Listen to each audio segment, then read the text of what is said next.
Khusus untuk batik Tiga Negeri yang ada di Surakarta, batik ini dibuat atau diproduksi oleh peranakan Cina, yaitu pengusaha batik yang ada di Rembang.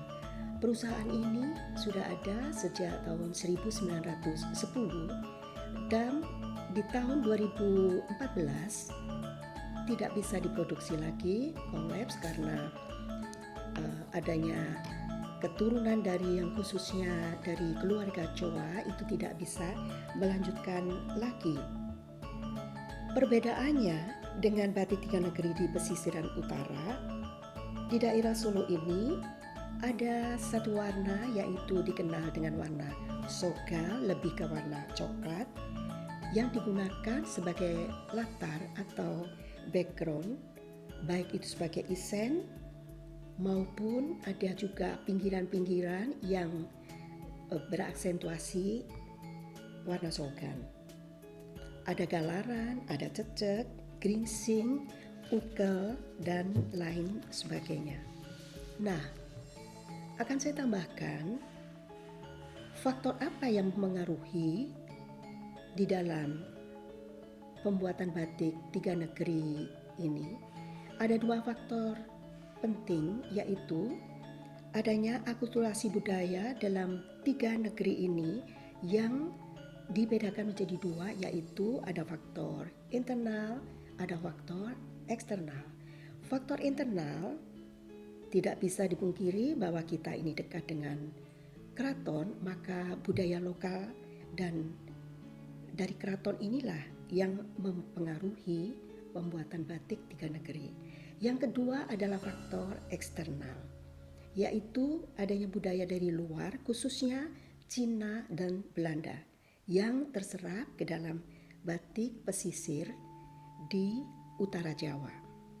Nah, akulturasi budaya Tiongkok dan Jawa ini penting diketahui bahwa ada dua hal, yaitu yang pertama adalah patron motif, sedangkan yang kedua adalah dalam hal pewarnaan.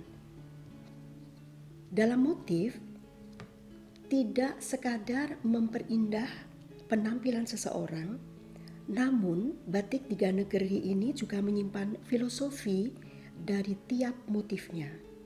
Patron pada awalnya ini dari tradisi yang ada di Lasem, yaitu berupa motif lunglungan atau yang disebut suluran dengan warna merah tanpa frame. Frame artinya yaitu pinggiran.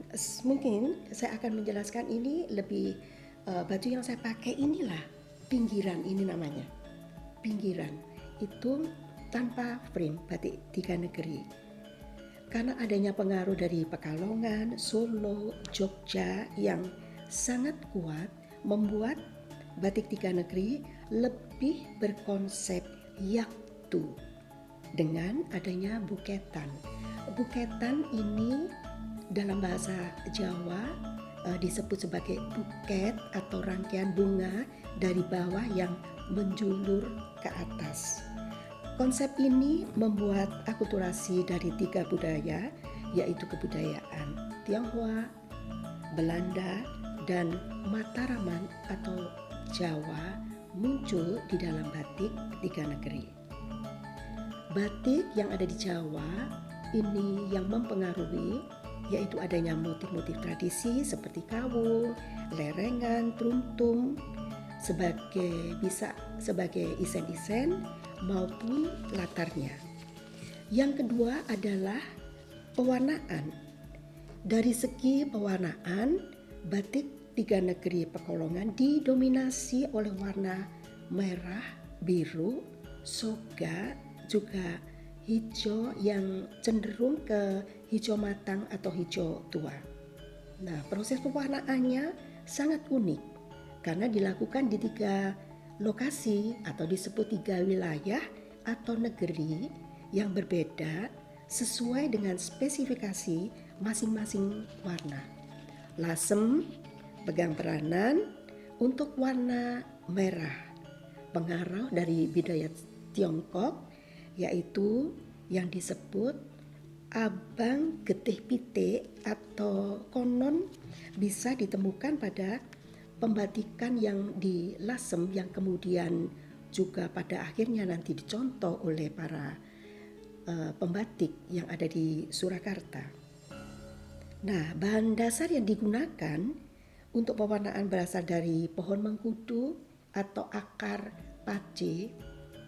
Warna merah darah tersebut diduga yang dilasem bukan karena ramuan zat warnanya, bukan dari zat pewarna alamnya itu sendiri, tetapi ada pengaruh besar yaitu adanya kandungan mineral yang ada di dalam air di wilayah Lasem. Yang kedua adalah Pekalongan. Pekalongan punya ciri khas yaitu warna biru.